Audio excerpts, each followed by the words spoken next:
It's like, let's remember that we as bartenders build the brands, and we should expect more of the of the brands to support us. And that's something I'm pushing more and more and more, because I see people who move from brand to brand to brand, and every brand is the best thing that's ever happened to the world. Let's remember that it's not. You are the best thing that ever happened in the world. You are the best thing that ever happened to those brands, because you are the one that are getting people to buy it. And there's a power in that. And that's really something I'm thinking about how to talk about more and more and more, because our careers, our futures can be really bright. We just have to figure out how to get there.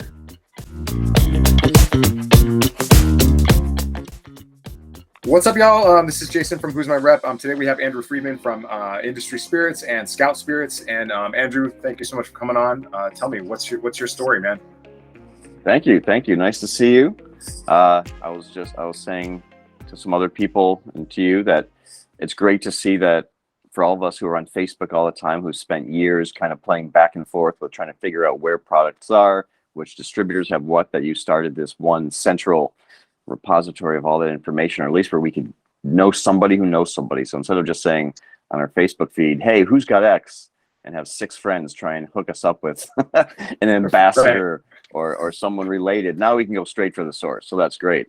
What I like about it, and what you're doing and what we're all doing so much, is that the more there's events and there's ways that we can all communicate and learn from each other, I'm down for that. I'm a big fan of, as you know, of education. I think we first met years ago when Seattle joined the USBG. And here's a funny story. I hope it's funny. Is that my first meeting? I remember this. I like, let's call it funny. Yeah. Okay. My first ever, the USBG wanted Seattle to get in for a long time. We didn't do it because we were so independent. So finally they talked, another story, but they talked us into it. My first meeting with the USBG, you said something that caused some consternation with the USBG leadership. And me, who has a habit still of being somewhat, I like to try and help people, let's just say. Sometimes it's in a way that doesn't help me. I decided to be my best behavior. First meeting. I remember I texted you or something afterwards. I said, man, I'm glad you brought that up. And your one line answer was, then why didn't you say anything? I'll never forget. And I said, God damn it, he's right. And I never went back to being in my best behavior. So thank you.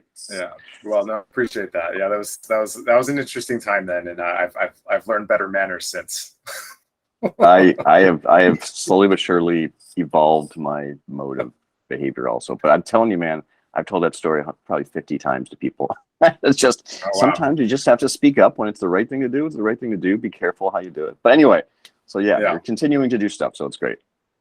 Well, thank you. So tell me about Industry Spirits. What's your vision? What are you hoping to accomplish with it? Gotcha. I had Liberty Bar, cocktail bar in Seattle for almost 12 years. Just before the cocktail world went crazy, thought it was a good idea to start a bar. Ended up being a great idea. Had a great time.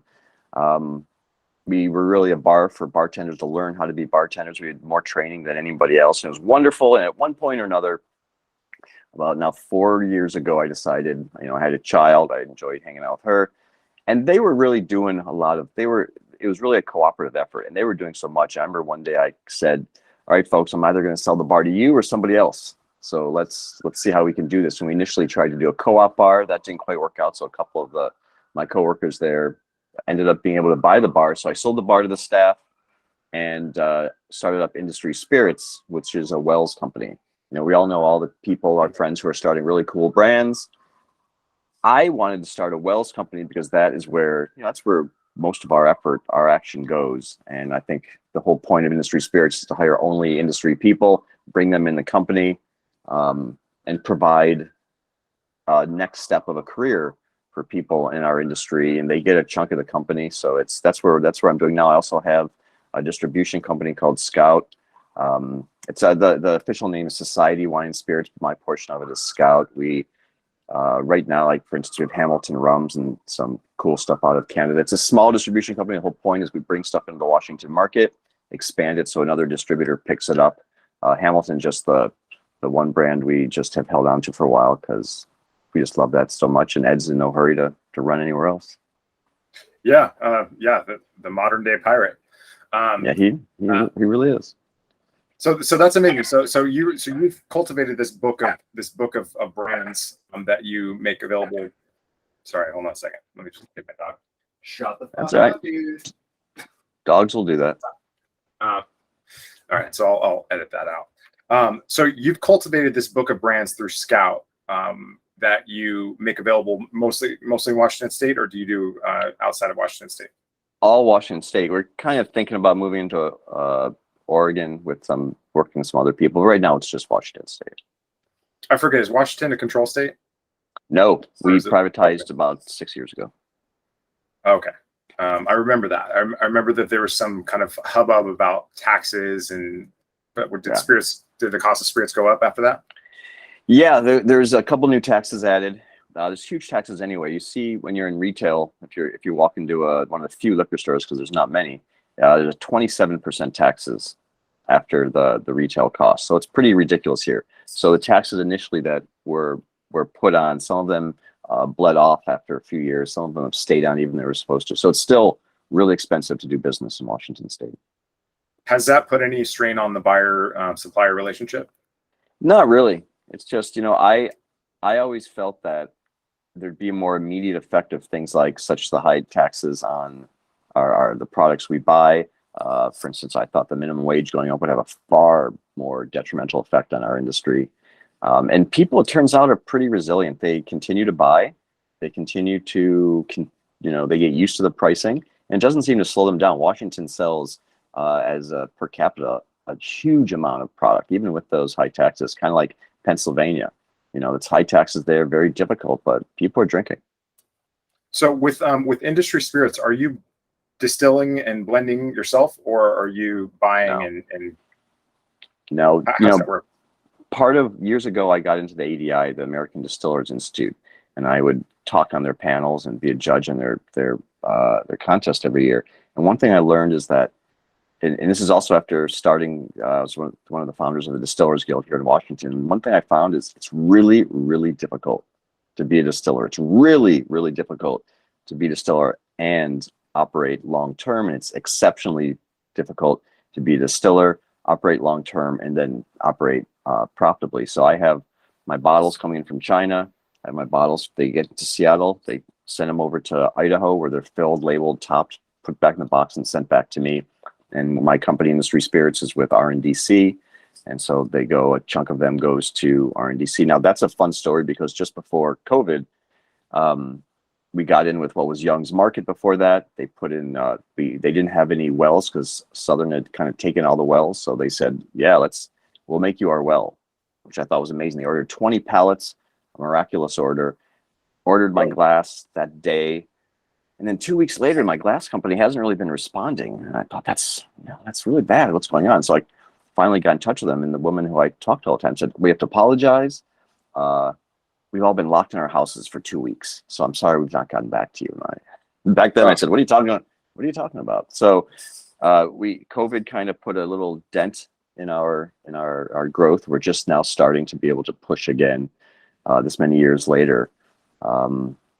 But it's been a fun time. But with Industry Spirits, I definitely do not make it. I just am able to have someone else who knows what they're doing. It's a really high quality corn-based distillate, so it's vodka and gin, and we'll have a rum coming up soon. Vodka, gin, and rum. And how do you communicate with your accounts? How do you what's the relationship? How do you develop a relationship with your clients, with your buyers?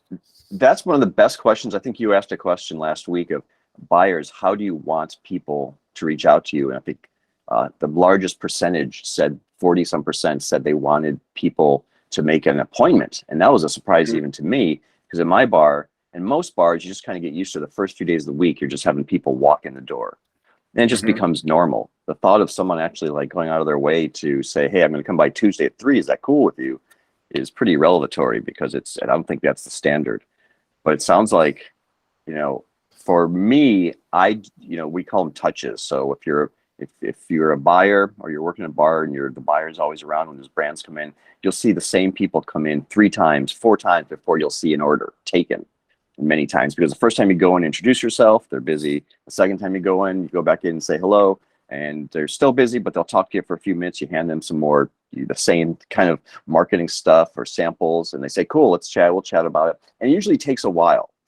So the biggest thing I've seen is that people seem to be more, buyers seem to be more, a little more organized perhaps. There's so many more products that at some point, the buyers are just even, don't know they're changing the industry, but they're forcing themselves to have to kind of take more time to figure out how to put one itself on a shelf. Because, you know, one of the products we have with Scout is a amaretto from Canada, from Sons of Vancouver. It's genuinely the best I've had. But there's so many amarettos. How do you get an amaretto onto someone's shelf when they already have one of two of the big guys? So yeah, it takes a lot of time to develop those relationships, and that's the first thing I suggest to people. Is figure out what people want, and if they want you just to walk in, figure that out. And it might take 3 times to come in until they're able to talk to you. If they want you to set up an appointment, figure that out. Because no one has time anymore to just kind of hang out and spend time over the bar chatting. Yeah, I think it's probably incumbent on the buyer as well to understand what it is that they want. A lot of the 100%. Feedback that we've gotten from the group is that, like, listen, you know, if you're not interested in my product, just say no. Don't waste my time. Yeah. Just say no, that you're not interested, because I'll move on to somebody who could benefit from this. You know, no hard feelings. You know, you're not gonna break my heart if you don't want my brand. It's fine. Just, you know, say no. But from a place of empathy, of understanding how you had a massive back bar. You had, I think I did a guest ship there 100 years ago. And it was actually last week, 5-6 years ago. I saw a Facebook post come up. Yeah, and we had like it was like we had about 600 and some bottles. We would just buy everything that was quality. We didn't have any Bacardi. Sorry, Bacardi. We didn't none, but we didn't have a lot of it. We didn't have any flavored stuff. So we just, when something cool came up, you know, I was a single operator, so if I had an extra, you know, $400 a week to spend on cool stuff, I spent it. These days, again, not everyone's doing that. It's crazy. I would not suggest people do it. And so you really have to know what you buy. And as a buyer, when you go into a bar, one thing that the best reps figure out is that, what does a bar need? What does a bar need? Do they need your product? If they don't need your product, you spending the time trying to sell them a product they don't need takes time away from them, takes time away from you. It's not helping anybody out. What's a good indicator of what a bar needs without having to ask them? All right, perfect example is just, you know, my Wells product is, the whole idea is we go and we talk to buyers and we say, listen, we are a product who understands what our bartender community wants. It's a good product for a good price. It's comp to price. But most of everything else, we go and say, listen, we're bartenders, you're a bartender. We help bartenders out. All the money that we make, portion goes into each community, and we're really trying to help out our bar community while also trying to build a brand. If I go into a bar that is nothing but branded, meaning it's got 6 flavors of this one, and it's got 6 flavors of that one, and it's got all the swag you can imagine, there's neon on the wall, I'll have lunch there and say hello, introduce myself, but that's as far as I'll go, because some places simply aren't going to want to, they just, their process is to invite and accept help from producers. That's not, for me, the kind of place I think I'm going to get into that easily. And so if you go into for a brand owner, if you're a new brand owner, if you're a craft guy and you go into and you see a lot of the big brands, you might not get in there so fast. If you're a big brand guy and you can see a lot of craft stuff, you might find some resistance. So it's really the importance of knowing what the bars are. And before you even go into the bar, like in Seattle, for instance, I have a list of 100 bars and where they stand, generally speaking, in the environment here. And I'm not going to go bug the guys that are making a mint by selling all the big brand stuff. I'm just not going to do it. Why am I going to bug them about it? Their days are busy enough. Mm-hmm. So when you're making this list of 100 accounts, do you take a more of a holistic approach to pitching or to introducing yourself and developing a relationship, or do you look at the data? I look at a lot of data. It's a mix of both, but really skewed to data. You know, if you do this long enough, you know enough people, you take a more holistic approach of who's bartending where, who's the bar manager where. But you find out pretty quickly that no matter what city you're in, if you're part of the bar, like the crafty bar community, you're going to have 50, maybe 100 bars in a given city that you could talk to. But then there's another 600 bars in the general region.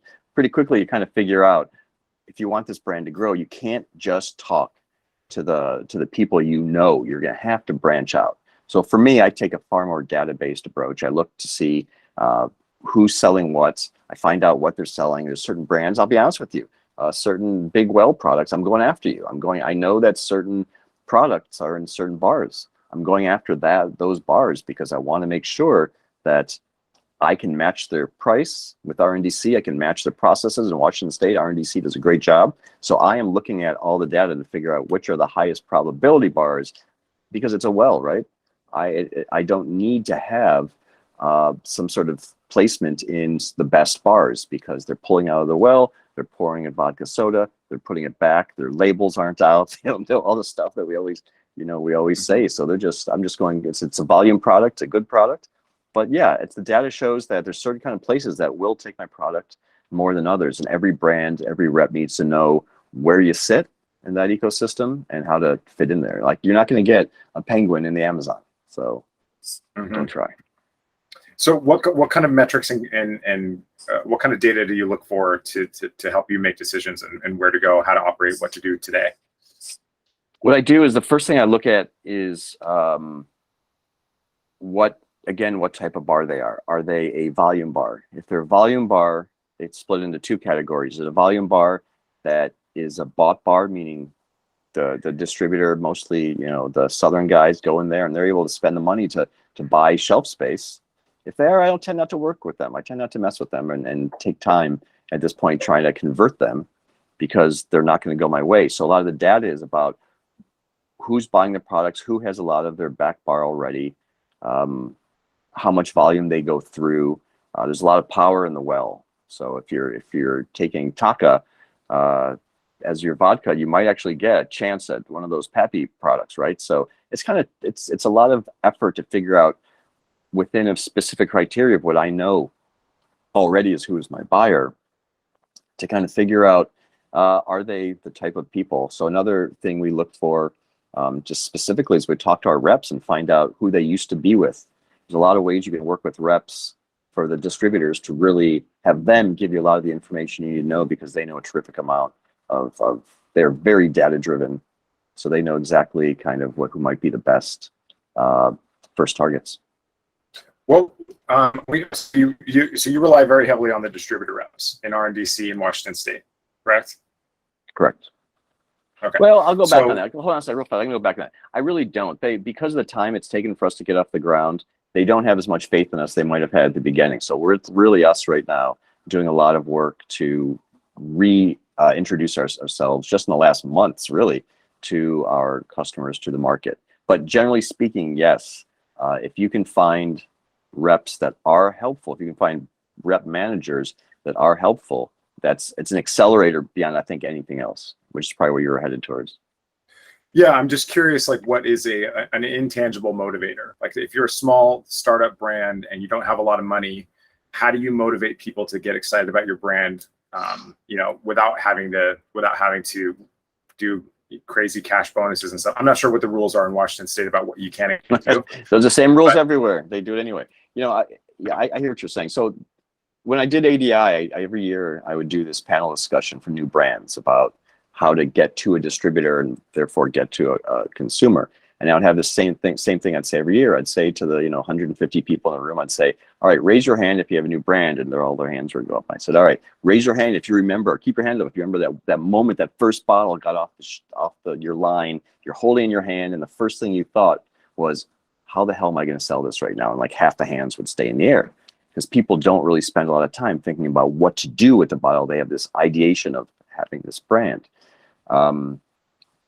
Brands really need to figure out, as part of their business plan, just from the get-go. And if you're a new rep, if you're a bartender and someone brings you on as a rep for a cool company, part of your job is to figure out where that brand fits within what you're trying to sell. And not all the time do people have that understanding that that's a fairly important part of the whole process. Yeah. So inserting yourself in the conversation that's happening in the buyer's mind, how do you create as much value for them as possible with the brand that they may or may not have ever even heard of? It's, there's no simple answer for that. Some brands are going to be identity based, meaning they have a cool thing, but the people are going to buy it because they like the idea of the brand. Saint Germain came on and they were huge for two reasons. One, because it was a whole bunch of reasons. A beautiful bottle. It was a great product. And three, everybody wanted to have Saint Germain in a drink. It became the identity of a lot of cocktail creators. If you have a product that is a cool new rum company, how do you get your cool rum when there's 1,000 new cool rums? Well, the identity of your brand has to become, in my opinion, the main focus of how you sell it. Who are the buyers? How can you talk to them about what you are? Like 10-to-1 rum, cool rum, really good rum, has a really great brand identity. They can walk in a place and say, here's who we are. We are different because of X, Y, and Z. We're also really good. It's a good product, but here's who we are, and here's why we hope you like to support us. And there's a lot of brands that are coming forward. Uncle Nearest, for instance. I mean, if that's not a great story, I don't know what is. That is a brand that could walk in and they can say, hey, listen. Oh. Yeah, they Von can say, Weaver's listen, a hero. Yeah. Oh, yeah, absolutely. And not just because of the story and the ideation of the brand, but it's also a great product. So she has a great product, a great identity product, and you could walk in and you could literally say, she can say, or her people can say, you're going to support us because you should. And no matter what product you're in, you have to figure out, who are we? We're not just a rum, but why are we a cool rum? Who are we? Who makes us? What's the history of our rum? And if you don't have your managers telling you somehow how to create this identity around your brand, you're literally now just another brand. You're just another distilled product. There has to be some sort of realistic, believable, because if you tell someone a story and they believe it the first time, and then 5 people tell them something different, you've just lost your entire momentum there. You have to have a believable identity. And the third thing I'll say is integrity of who you are and what you sell, but really integrity of who you are. Be a person. I'm sorry, go on. It's funny, you haven't mentioned anything about flavor or the actual product. The product, again, is the thing that in the end, I'm assuming someone has a half decent product. I'm assuming by the time it gets in front of somebody, it tastes good. You pour them a taste of it, and they go, "Okay, that's good. All right." You move past that, right? So that's just the assumption I make. If it was a terrible product, it wouldn't have got it. We've taken on a few terrible products in our past for a distribution company. I took one brand that was a really nice guy. I worked with him before. He had a different kind of product. I took it sight unseen, good looking bottle. Again, a good person. Got I forget how much. I hope we didn't get a pallet of it. I don't remember how much we got. It was a terrible product. So so I don't talk about that because I learned that lesson. Make sure it's a half decent product, and then move forward from there. So a good product is the rule. It's not the exception. Like, to be competitive at all, you have to have a good product.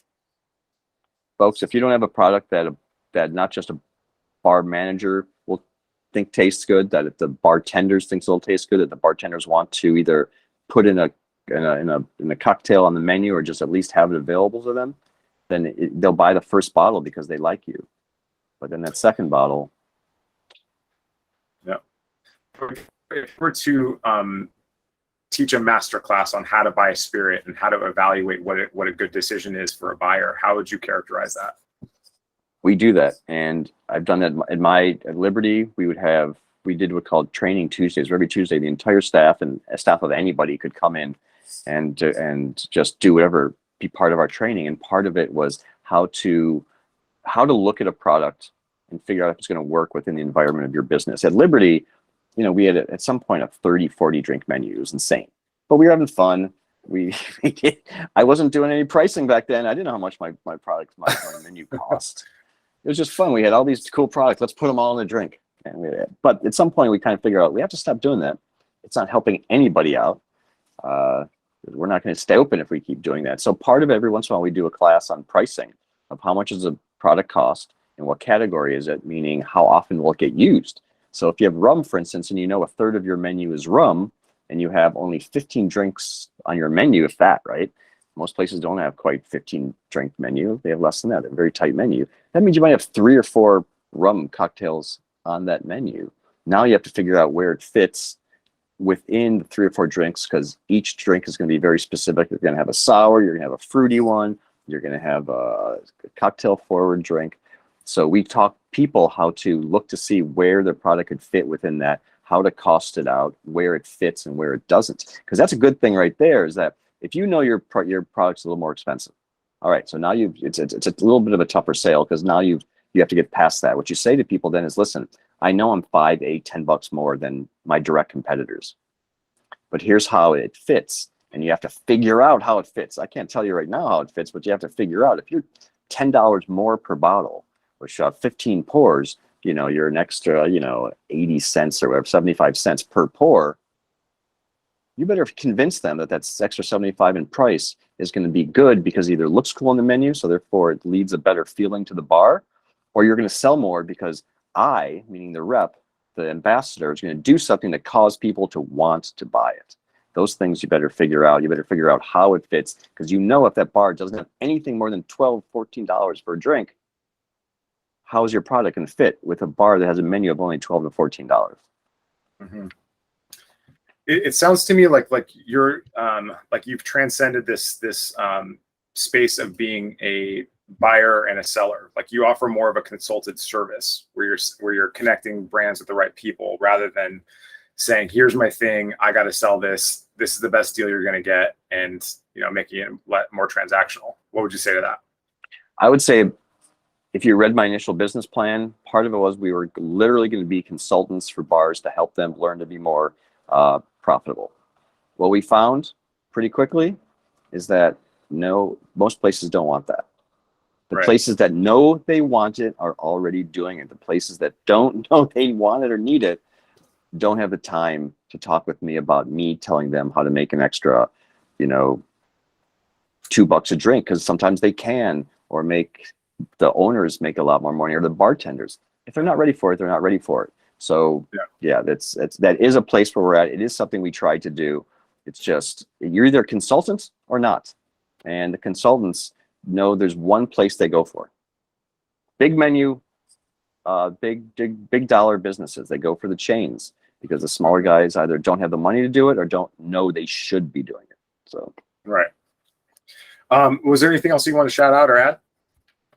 I don't think so. I'm just glad that we were able to chat. There's going to be probably a lot of really good information being presented. I hope people make a plan to listen to it, because I remember a few things back in the day that some simple conversations just changed the trajectory of Liberty. Some people came in and they would show us things that literally changed how our business operated.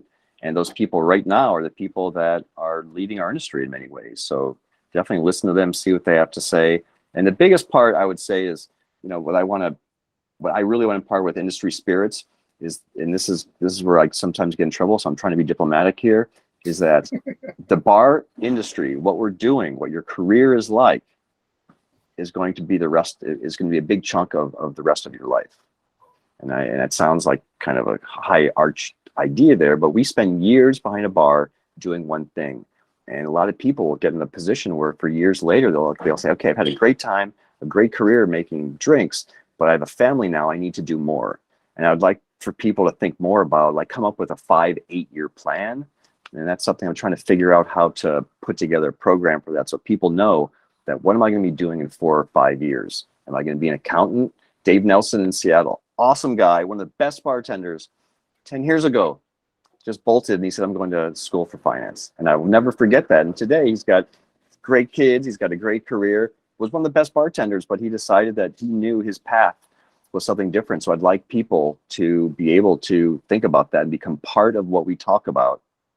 Is, if your place is to be a rep, if that's where you think you want to move forward, what kind of rep do you want to be?